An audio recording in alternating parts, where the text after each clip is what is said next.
ఒక అతను ఉన్నాడట, ఏదన్నా జరగని ముందు హల్లెలూయా స్తోత్రం అంటాడంట.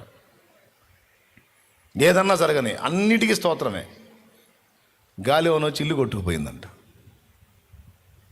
చుట్టూ ఉన్నోళ్ళు ఇప్పుడు చూశారంట, ఇప్పుడు ఉన్న ఇల్లు కొట్టుకుపోయింది, ఇప్పుడు ఏం స్తుతిస్తాడో చూద్దామని అందరూ గమనించారంట.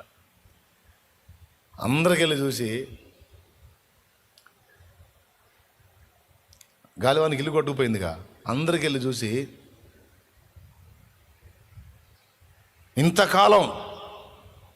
ఇంతకాలం నేను నివసించడానికి నాకు ఇల్లు ఇచ్చిన దేవునికి స్తోత్రం అన్నాడట. మరి ఇప్పుడు లేదుగా, ఇంతకాలం ఇలాంటి గాలివానను రానినందుకు దేవునికి స్తోత్రం అన్నాడంట. స్తోత్రం ఏ వంకైనా చూడు, ఏదో ఒక స్తోత్రమే. గొప్ప నష్టం కలిగింది కదంటే, ఈ నష్టం వెనక కూడా ఆయన చేయబోతున్న బలమైన కార్యం కోసం స్తోత్రం అన్నాడు.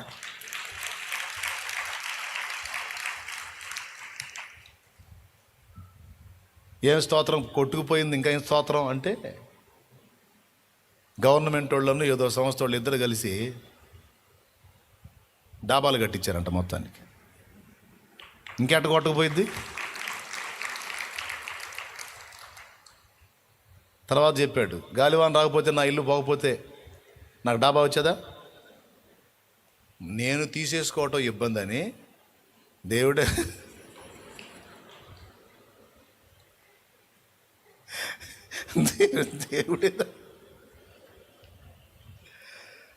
ఇల్లుకు ప్రతిగా ఇల్లు వచ్చినాయి, సామాన్లు ప్రతిగా సామాన్లు వచ్చినాయి, దుప్పటితో సహా ఇచ్చిపోయారు గవర్నమెంట్ వాళ్ళు. దేవునికి స్తోత్రం కలుగును. నా దేవుడు సార్, నా దేవుడు. అదే మామూలుగా అయితే ఇల్లు పోయింది మర్రో, ఇల్లు పోయింది కుయ్యో అని మొత్తుకుంటాం.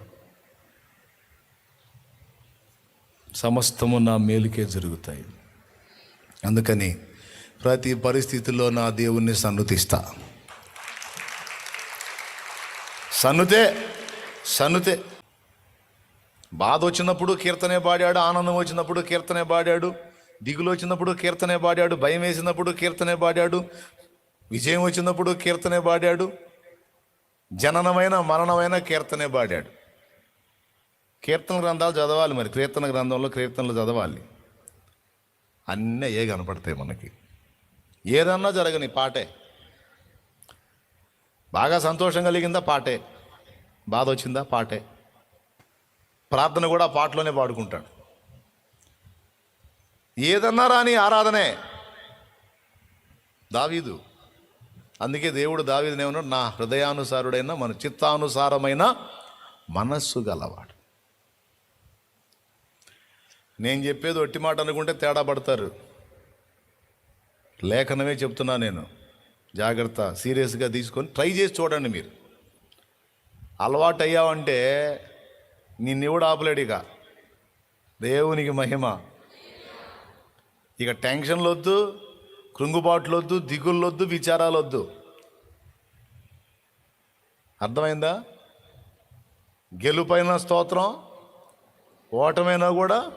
ఎందుకు స్తోత్రమో తెలుసా? ఆ ఓటమి కూడా మళ్ళీ మన గెలుపైద్ది. అందుకు ప్లస్ అయినా స్తోత్రం, మైనస్ అయినా. ఎందుకంటే ఆ మైనస్ కూడా మళ్ళీ తర్వాత చూస్తే మనకు ప్లస్ అయి కూర్చుంటుంది. ఏదన్నా జరగని అంత అడితిరిగి మన మంచికి రావటమే. అదంతే.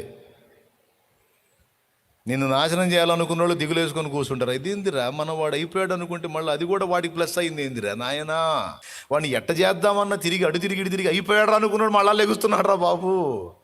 అంతేరా, లేపుతాడు. మరి ఆయన చేయబట్టుకున్నాడు ఎవరు? ఆమె చేయబట్టుకున్నాడు ఎవరు?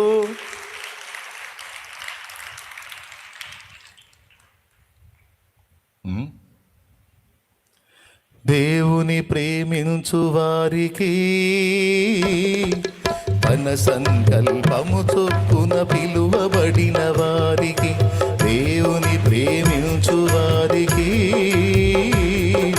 తన సంకల్పము చొప్పున పిలువబడిన వారికి మేలు కోసమే సమస్తము సమకూడి జరుగుతున్నది. మేలు కోసమే సమస్తము సమకూడి జరుగుతున్నది.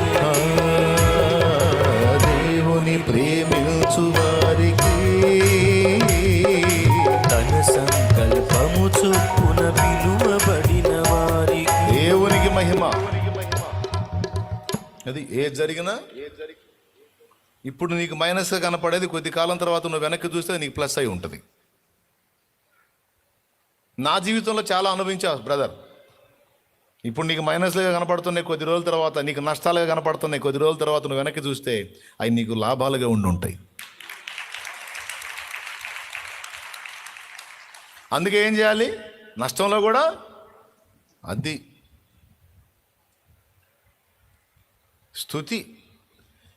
నీ స్తుతి తప్ప ఆనందమే లేదుగా, నా స్థితి మార్చినది స్తోత్ర నిధియేక.